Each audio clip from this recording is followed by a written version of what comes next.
சிவராத்திரி அன்னைக்கு நடைபெறும் 4 கால பூஜையில சிவபெருமான யாரெல்லாம் வணங்குறாங்கன்னு உங்களுக்கு தெரியுமா? முதல் கால பூஜை இரவு 7:30 மணிக்கு தொடங்கும். இந்த பூஜையில பிரம்மா சிவபெருமான வணங்குறாரு. சிவனுக்கு பால், தயிர், நெய்யினால அபிஷேகங்கள் நடைபெறும். இந்த காலத்துல நம்ம விரதம் இருந்து வழிபடும் போது பிறவி கர்மால இருந்து விடுபட முடியும். 2ஆம் கால பூஜை இரவு 10:30 மணிக்கு தொடங்கும்.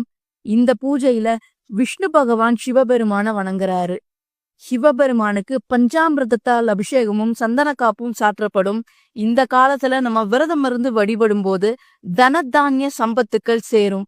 3ஆம் கால பூஜை நள்ளிரவு 12 மணிக்கு தொடங்கும். இந்த பூஜையில அம்பாள் சிவபெருமான வணங்குறாங்க.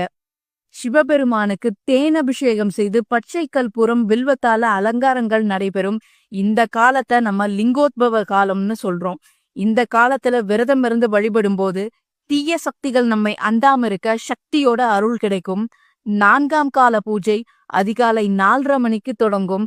இந்த பூஜையில 33 தேவர்களும் முனிவர்களும் ரிஷிகளும் பூதகணங்களும் மனிதர்களும் உலகத்தில் இருக்கும் அனைத்து ஜீவராசிகளும் சிவபெருமான பூஜிக்கிறதா கருதப்படுது. இந்த சிவராத்திரி அன்னைக்கு நாமும் விரதம் இருந்து வழிபட்டு